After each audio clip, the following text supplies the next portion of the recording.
If you are like us, you spent the last few days with family and friends, ate some good food, and received some Disney gift cards. The holidays aren't over yet, and neither are our Christmas videos. Today is our review of Mickey's Very Merriest After Hours Party. They are all done for the year at this point, but we are still going to share our experiences with you.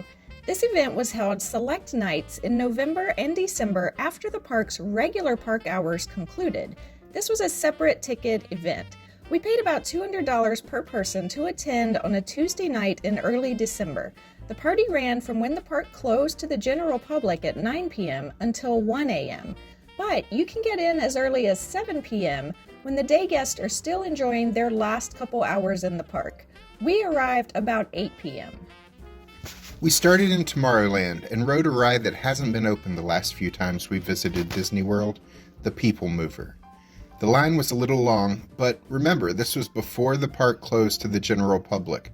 Once 9 p.m. hit, the line length started going way down, which is the primary benefit of an after-hours party in our opinion. If you haven't experienced the magic of the People Mover, you should. This mass transit system of the future, of the past, takes riders on a 10-minute elevated view of Tomorrowland, which includes views of other attractions in the area, and the ongoing construction of the Tron Light Cycle coaster being built next to Space Mountain.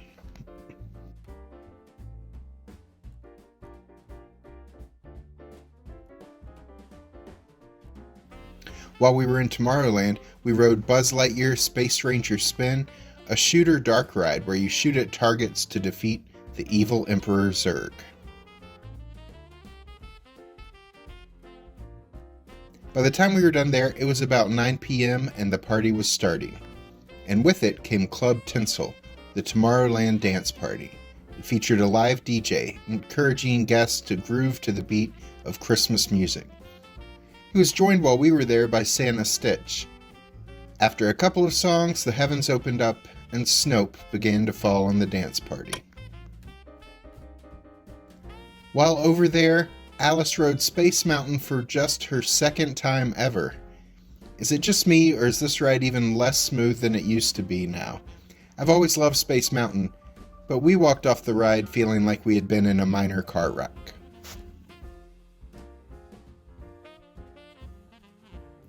From there, we rode the other mountains too. Splash Mountain, which I love except for the big drop at the end. We're looking forward to the retheming up to Princess and the Frog, but we wanted to ride this version just in case it was the last time that we are there with that version open. Then we rode my favorite coaster, Big Thunder Mountain. It was my first time riding it at night, and I highly recommend it.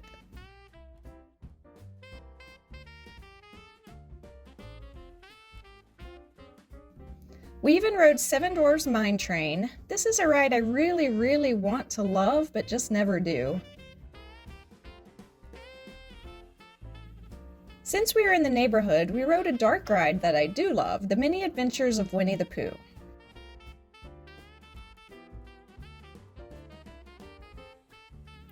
We also ran into a couple twins that I have a bit of a history with. They tried to slow us down, but we had places to be. Another benefit to after-hours parties at Disney World is the free snacks. At several stations around the park, you'd see inflatable peppermint sticks, which signify that you can pick up free hot cocoa and cookies at these locations. There were also carts set up throughout the park offering free popcorn, sodas, and bottled water, as well as a couple novelty ice cream treats, the Mickey Mouse Premium Ice Cream Bars and Mickey Ice Cream Sandwiches. We also rode Pirates of the Caribbean, and ran into a couple of actual pirates having a wordless argument after we got off the ride. The Christmas fireworks show was about to start, so we staked out a place to the side of the castle. This was not a great view of the fireworks. These fireworks can best be seen in front of the castle, of course, but we're not the type of people who get a good viewing spot 30 minutes to an hour before the fireworks start, so we rarely get a perfect view. We did have a great view, though, of the castle projections that were part of the fireworks show. They were very festive. We'll post a link to a video with a good view of the fireworks show from one of our YouTube friends at the end of this video. By the way, if you're enjoying this video, please click the like button to help YouTube know that it isn't too late to spread this video's Christmas cheer around to more viewers.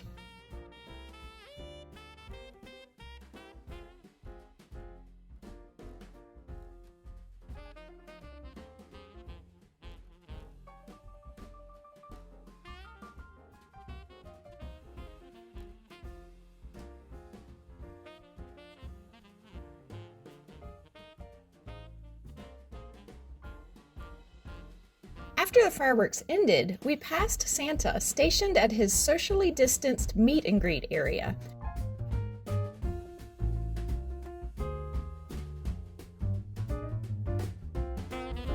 And we even passed a couple country bears as we walked. Next, we rode Haunted Mansion, and like most rides, once the party started at 9 p.m., this was a really short line. The Christmas-themed Jingle Cruise had a 20 or 30-minute line all night, as did Seven Dwarfs Mine Train, but most everything else was a walk-on or very close to being a walk-on. They also had a stage show called Mickey and Minnie's Very Merry Memories. It was kind of a best-of show featuring songs from previous Disney World Christmas stage shows. Mickey and Minnie are joined by all their friends, and highlights include Pluto, Chip and Dale dancing to Jingle Bells,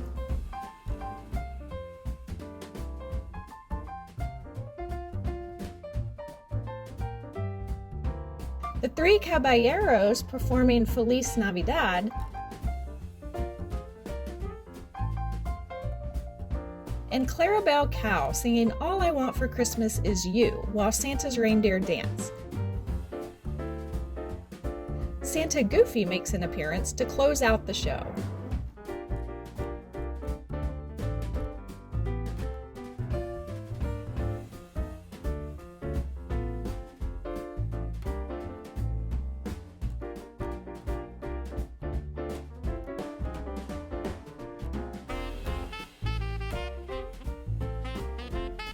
The big news is that parades are back at Walt Disney World, at least for this party. A Christmas parade happened a couple times each night, and it had everything a Disney parade should have. Catchy earworm music played as the parade started, with Peter Pan and Wendy on foot, along with Donald and Daisy. Mickey and Minnie rode in on the first float.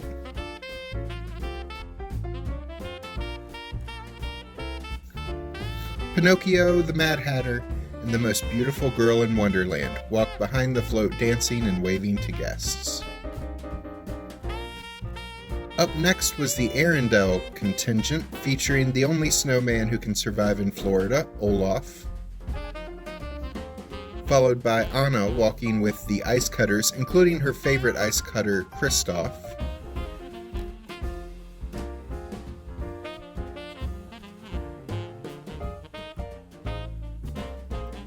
and following them is Queen Elsa, or maybe it's former Queen Elsa, all by herself as usual.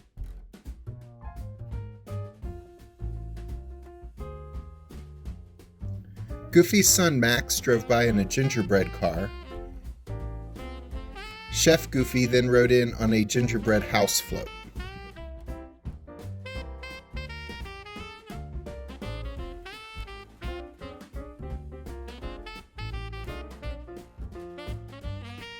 Goofy isn't the only one at work in the kitchen, as Clarabelle Cow was hard at work baking as well. If the earlier show was any indication, she has to be better at that than she is at singing.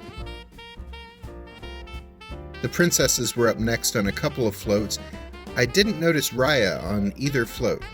She was a princess, if I recall correctly, but she does not make the Christmas cut this year.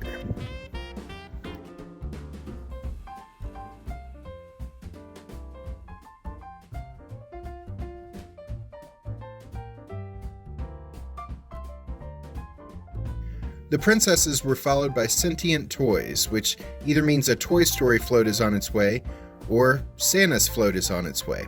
In this parade, it meant both of those things. The Toy Story float was next, featuring Woody, Jessie, and Forky, who was trash.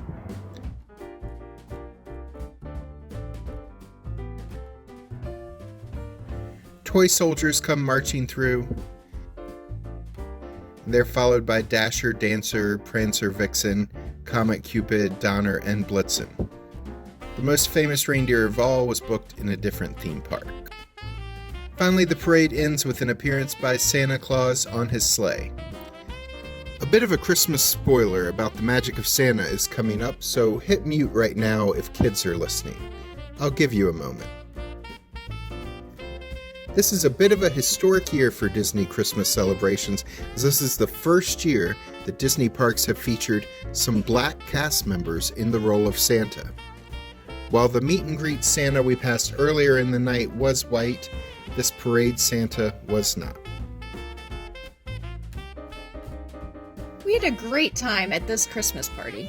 Main Street always looks magical when it's decorated for Christmas. I wish they decorated more throughout the entire park than they do, but the decorations are lovely where they are. This event was expensive, more expensive than a regular day-long ticket, but you do get low crowds once the party starts. We rode 10 rides in 5 hours, plus saw fireworks, a parade, a Christmas show, and got some free snacks. The lines for most rides lasted however long it took you to walk from the line entrance to the ride itself. And the rides with lines were much shorter than they were all day, so you can really pack a lot into one evening. But we understand why people may hesitate to pay over $200 per person, especially when Epcot has a perfectly lovely Christmas festival going on all day as part of the regular admission price. I'm Alice. And I'm Jack. Click on these links to see some Christmas content from some of our YouTube friends, including a better look at the Christmas party fireworks. And be sure to subscribe to the channel so we can see you the next time we're traveling through.